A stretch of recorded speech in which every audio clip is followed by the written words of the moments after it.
Yeah, there are a lot of material for 1e4 out there. But, well, I try to make mine as principled as possible. So against the Sicilian with knight c6, I also recommend bishop b5, which is the Rosolimo Sicilian. And here I recommended c3 with the idea of building up a center with a center pawn with d4. And here Magnus plays e5 in this position on move 5. But here black still has some problems to solve after d4. So e6, now I can take the center with d4.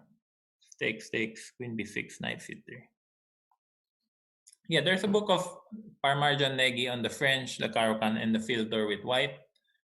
But in that book, he recommends knight c3 against the French, while I recommend knight d2.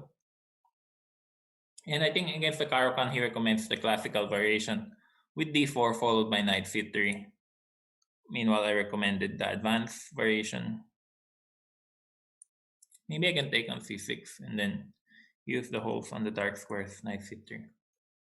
Well, yeah, I agree that e4 is probably the best move, the first move. Best by test according to Bobby Fischer. So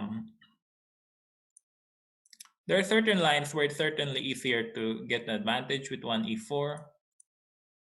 And I believe every player should start with 1e4 and then move on to d4 or other openings later on. But 1e4 gives you all the flexibility you need. It's very concrete, very active, and you learn a lot of different kinds of positions. And in some lines, it's easier to get an advantage than with 1d4. So I believe every starting chess player should learn 1e4 first and move on to 1d4, just like they should learn the Sicilian first before moving on to other openings. So e5, knight takes g3, h takes g3. Probably mess this up a little bit. Yeah, Chess Pirate. Wesley, how many days did it take you to record the 56 hours in your first course? Yeah, it took me, I was recording 5 to 6 hours a day, every single day. So it was quite tiring in the end, but I wanted to have it done before my Airthings tournament. So I was, 56 hours. So I recorded for like 10 to 12 days straight.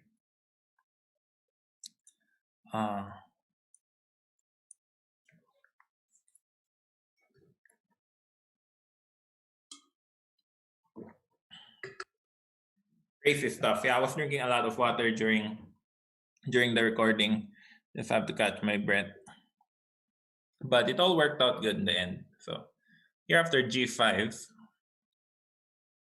I thought I can take on g5.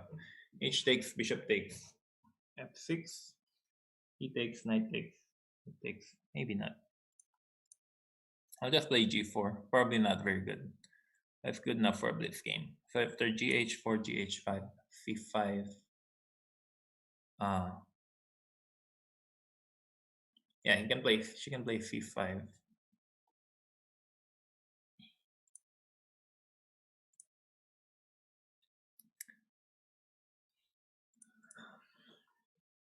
Yeah, recording is not difficult. You just have to make time for it. So here, her bishop on b7 is very passive, and she probably should play c5 on move 20. Rook g1, and then rook g6. Yeah, but I know many people who have recorded a lot more DVDs than I have. Like Sam Shankland, for example, he's recorded 5 DVDs. So he's clearly more of an expert than I am. Rook takes e6, rook g6. Yeah, good game.